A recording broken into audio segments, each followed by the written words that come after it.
ক্লাসে তোমাদের সবাইকে স্বাগতম। আমরা এখন সপ্তম শ্রেণীর গণিত বিষয় অধ্যায় প্রথম অনুশীলনী 1.1 বের করো। বইয়ের দেখো 8 পৃষ্ঠা। তোমরা সবাই বই বের করো। আগে আমরা পূর্বের ক্লাসে বর্গ এবং বর্গমূল নিয়ে আলোচনা করেছি এবং মৌলিক গুণনের সাহায্যে কিভাবে বর্গমূল করা যায় তাও আলোচনা করেছি এবং অঙ্ক করেছি। এই যে এখানে একটি ছক দেখা যায়, এই ছকটা আমরা আগে ব্যবহার করে আমরা অনেক বিষয় আলোচনা করছি। আজকে আমরা কি করব? ভাগের সাহায্যে বর্গমূল নির্ণয় করব। ভাগের সাহায্যে বর্গমূল নির্ণয় করব। তাহলে দেখো বইয়ের 2 নম্বর 2 এর ক, 2 এর ক 225, 2 এর ক 225। একে আমরা ভাগের সাহায্যে বর্গমূল নির্ণয় করব। তোমরা সবাই খাতায় লেখো এবং খাতা কলম সবাই পাশে রাখবা, হাতের কাছে রাখবা। এখন ভাগের সাহায্যে বর্গমূল নির্ণয় করতে জোড়া টানতে হয়। মানে 3টি সংখ্যা আছে, ডান দিক থেকে জোড়া টানবো। তাহলে 25-এর উপর একটা জোড়া টানি, বাম দিকে 2 একটি সংখ্যা, একটি সংখ্যাকে কোনো দাগ দিতে হবে না, এটা একাই থাকবে। তাহলে এখন আমরা ডান দিক থেকে খাড়া দাগ দিই, ভাগের সাহায্যের নিয়ম। এখন 2 এর মধ্যে কতবার যায়? 2 এর মধ্যে 2 বার দিলে 2 দুগুণে 4, যতবার দিব তত সংখ্যা দ্বারা গুণ করতে হবে। এটা আমরা আগেই জেনেছি যে বর্গমূলের নিয়ম হলো যে সংখ্যা দিব তাকে ওই সংখ্যা দ্বারা গুণ করতে হবে। কিন্তু এখানে যদি 2 দেই, 2 এর 2 দ্বারা গুণ করে 4 বেশি হয়ে যায়। তাহলে কি করবো? 1 দিই, 1 এর 1 দিয়ে গুণ করলে 1, 2 এর নিচে আমরা 1 লিখবো। এখানে একটা দাগ দিই, দাগ দেওয়ার পর এটা থাকবে তো 2 থেকে 1 থাকে 1। এবার আমরা এই জোড়াটি কেটে আনবো 25। এবার বাম দিকটি খাড়া দাগ দিই, বাম দিকটি খাড়া দাগ দেওয়ার পর এখানে 1 এর ডবল 2 আনবো এবং 2টা এমন ভাবে লিখবো যাতে দাগ এবং 2 এর মাঝখানে একটু জায়গা রাখতে হবে। তার কারণ এখানে একটি সংখ্যা লিখতে হবে, এর জন্য এখানে একটি জায়গা রাখতে হবে। তোমরাও কিন্তু খেয়াল করবা, অনেক কিন্তু এটা ভুলে যাও, তার ফলে অঙ্ক করতে যে তোমাদের হেবিজেবি লেগে যায়। দেখো 2, এখন দেখো এখানে হয়েছে 25 কেটে আনছি 125। 125 এর মধ্যে এখন কতবার দিলে এই 125 সাথে মিলে যাবে? কতবার দিলে দেখো তো, 5 দেই এখানে 25 হবে। তাহলে দেখো 5 দিলে পরে এখানে 5 দিই, 25। এই 25 কে 5 দ্বারা গুণ করবো, 25 কে 5 দ্বারা গুণ করবো, তাতে দেখা যায় কত হয়, এটার সাথে মিলে কিনা। 5 5 25 এর 5 হাত আছে 2, 5 হলে 10 আর 2 এ 12। এই তো দেখো, এখন নিজে একটা দাগ দেই, বের করলে কি থাকে? 0, আর কোন সংখ্যা নেই। তাহলে দেখা যাক 125 থেকে 125 বাদ দিলে বিয়োগ করলে 0। তাহলে এখন আমরা বর্গমূল কত পেলাম? 15। তাহলে এখন লিখে ফেলি নির্ণয় বর্গমূল। অতএব নির্ণয় বর্গমূল, নির্ণয় বর্গমূল লেখা সবাই। নির্ণয় বর্গমূল কত হয়েছে? 15। উত্তর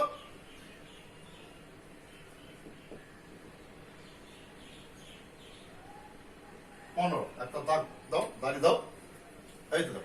এবার তোমরা সব অঙ্ক করার পর লিখবো নির্ণয় বর্গমূল 15 লেখার পর তার উত্তর 15, শেষে একটা দাঁড়িয়ে দিলাম। পাটিগণিতে লিখলে দাঁড়ি, আর যখন বীজগণিত হলো তখন পরিষ্কার। তাহলে এই কথাগুলি তোমার মনে রাখবা, সিস্টেমটা তোমরা সবাই ফলো করবা অঙ্কের মধ্যে। তাহলে দেখা যাক যে ভাগের সাহায্যে বর্গমূল নির্ণয়, এই অঙ্ক কিন্তু যে কটা আছে অনুশীলনীতে সব পারবো। আমি 5 মিনিট সব অঙ্ক করতে পারবো, কিন্তু তোমরা তো বুঝতে পারবো না। এই জন্য একটা করতে যতটুকু সময় লাগলাম, কেন লাগলো? তোমাদের বোঝানোর জন্য। আমি তোমাদের বুঝে বুঝে করেছি, তোমরা আসলে বুঝতে পারছো কিনা এটা তোমরা আমি পরবর্তীতে তোমাদের টেস্ট করব এবং বিভিন্ন যাচাই করবো। তোমরা সবাই ফলো করবো এবং আমার কথাগুলো মনে রাখবা, তাহলে তোমাদের অঙ্ক সম্পর্কে ধারণা হবে। তাহলে অঙ্কটা সবাই খাতায় লেখা এখন। এরপর আমি আরেকটা অঙ্ক করি।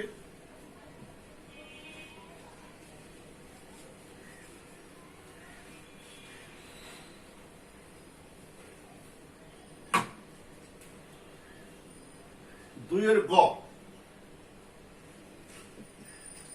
2 এর গ দেখো সংখ্যাটি কত আছে?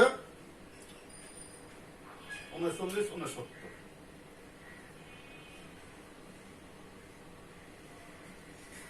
এখানে দুটা সংখ্যা আছে, 4টি সংখ্যা আছে।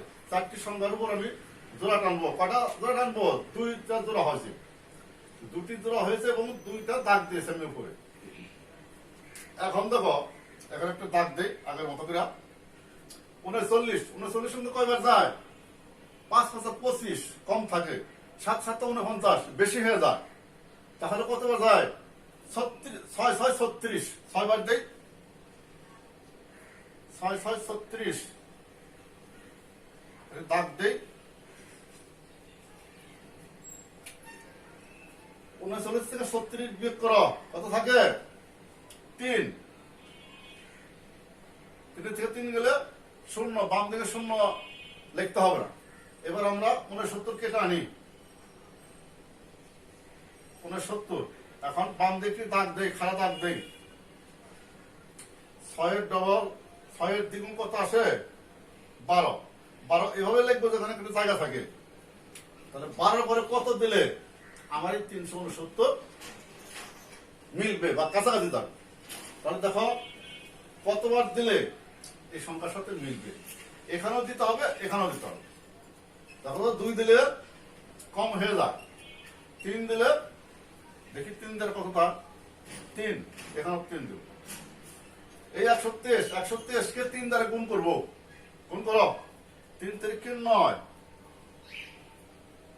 3 দুগুণে 6, 3 অক্ষে 3। এই দেখো হয়ে গেছে।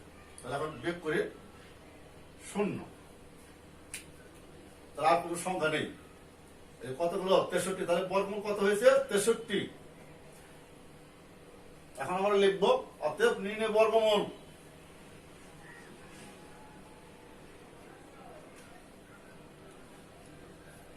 নির্ণয়ের বর্গমূল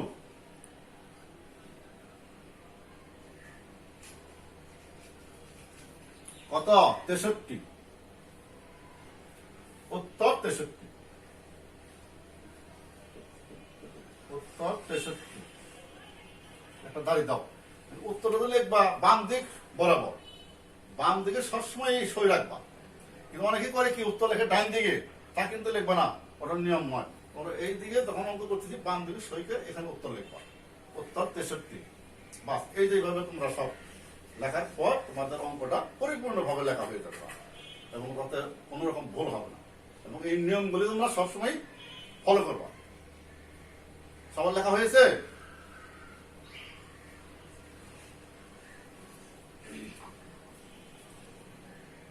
আমি এখন মুছে ফেলি, আরেকটা অঙ্ক করবো।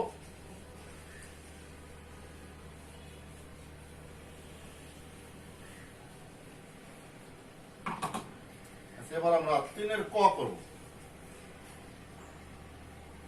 3 এর ক 147।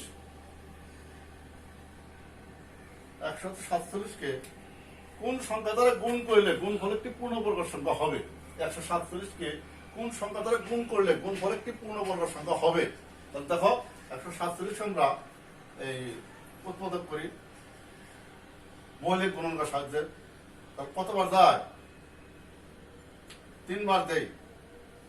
3 4 12, তাহলে 2, 3 নং 27, 4, 3 নং 27। এখন কতবার যায়? 7 দিয়ে দেই। 7 7 49,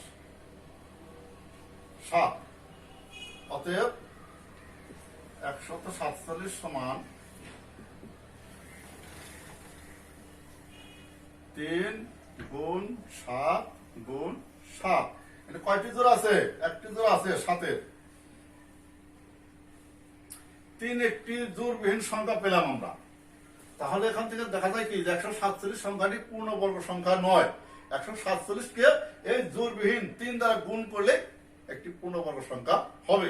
তাই কথাটা লেখো এখানে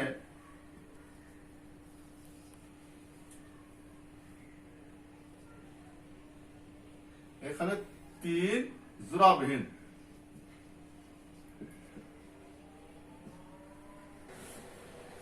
147 সংখ্যাটি পূর্ণবর্গ নয়।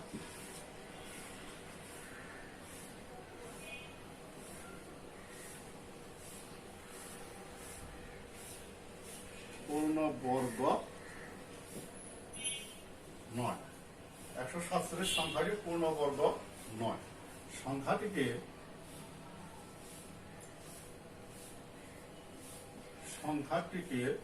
তিন দ্বারা গুণ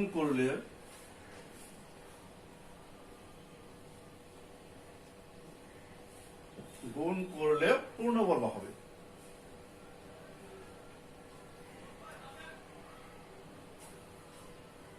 পূর্ণবর্গ হবে। সংখ্যাটাকে 3 দ্বারা গুণ করলে পূর্ণবর্গ হবে। অতএব নিম্নের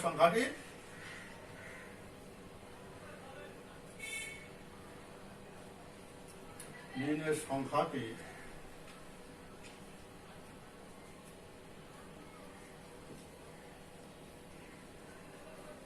তিন, উত্তর 3।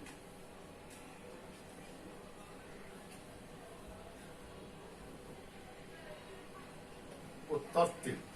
তোমরা সবাই লেখো। দেখো আমি কিন্তু লেখি এবং মুখে বলি, তোমরা কথাগুলি শুনবে এবং দেখবে, তারপর তোমার খাতাবে।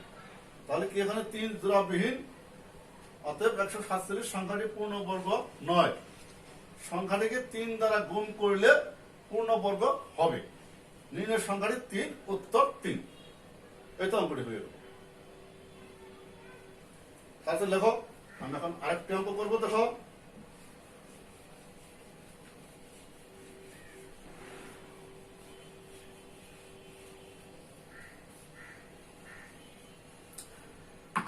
আমরা এখন করেছি কোন সংখ্যা দ্বারা গুণ করলে গুণফল পূর্ণবর্গ সংখ্যা হবে। এবার আমরা করব 4 নম্বর। দেখো কোন সংখ্যা দ্বারা, কোন ক্ষুদ্র সংখ্যা দ্বারা ভাগ করলে ভাগফল পূর্ণবর্গ সংখ্যা হবে।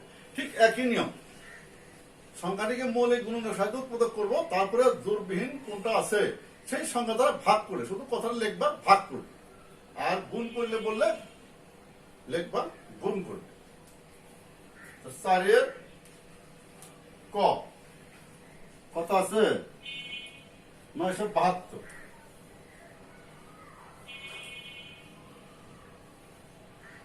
972 এটা ঠিক মৌলিক গুণনের সাহায্যে গুণ করব।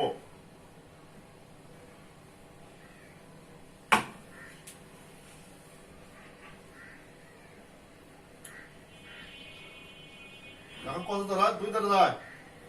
2 দ্বারা 9 এর মধ্যে কত বার যায়? 4 বার। 4 দুগুণে 8, হাত আছে 1, 17, 8 দুগুণে 16, হাত আছে 1, 6 দুগুণে 12।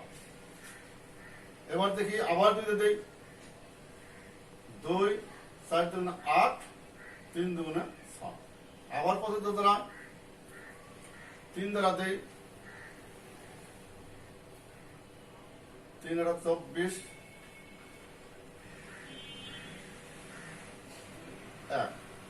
81।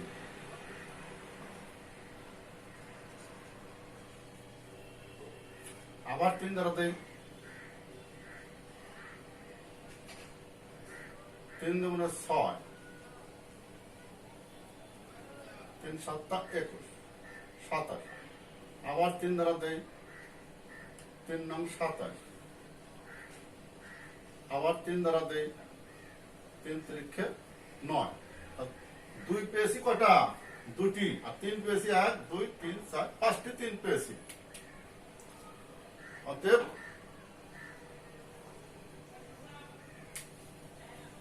এখানে লিখি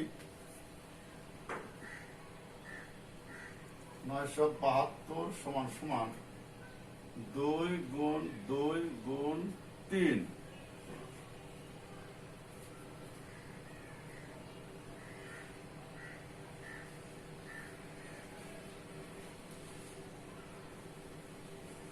তিন কয়টা আছে?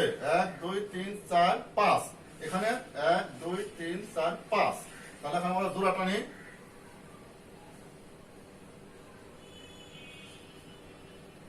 এই দেখো, এখন 2 এর একটি জোড়া, 3 এর একটি জোড়া, 3 আর 8 জোড়া, শুধু 3 এখানে জোড়াবিহীন অবস্থায় আছে। ঠিক আগের মতোই লিখবো, যেখানে 3 জোড়াবিহীন, অতএব 972 সংখ্যাটি পূর্ণবর্গ নয়। সংখ্যাটিকে 3 দ্বারা ভাগ করলে, এখন লিখবো ভাগ করলে সংখ্যাটি পূর্ণবর্গ হবে। যদি কথাগুলি লেখো, এখানে আমার জায়গার সমস্যা, তাহলে দেখো এখানে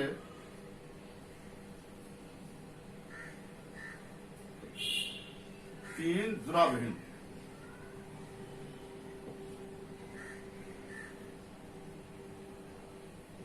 3 জোড়াবিহীন। আমি এখন এই অঙ্কটি মুছে ফেলবো, মুছার পর এই লেখাটা আবার লিখবো এখানে।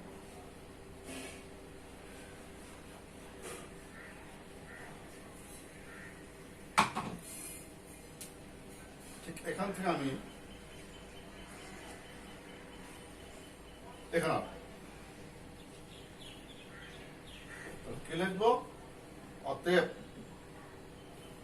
972 সংখ্যাটি পূর্ণবর্গ নয়।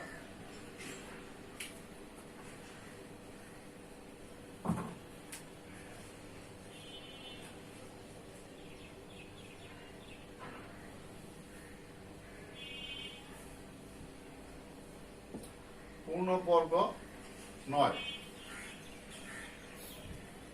972 সংখ্যাটি পূর্ণবর্গ নয়। সংখ্যাটিকে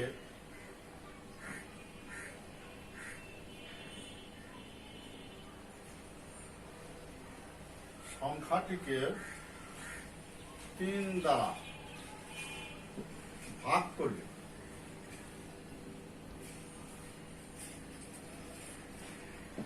করলে পূর্ণবর্গ হবে।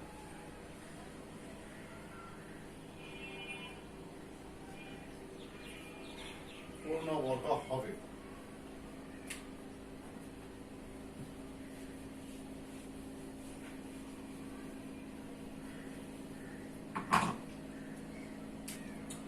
পূর্ণবর্গ হবে, অতএব নির্ণয়ের সংখ্যাটি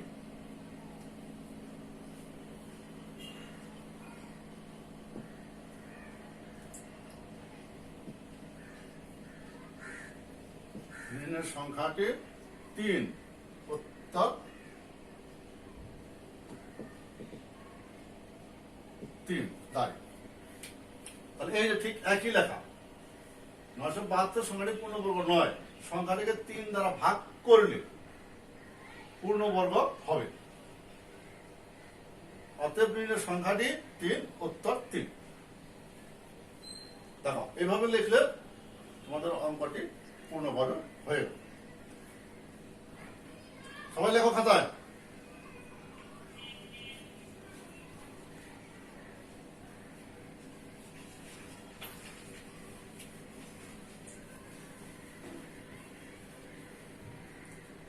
এখন বাড়ির কাজ সবাই খাতায় লিখে নাও।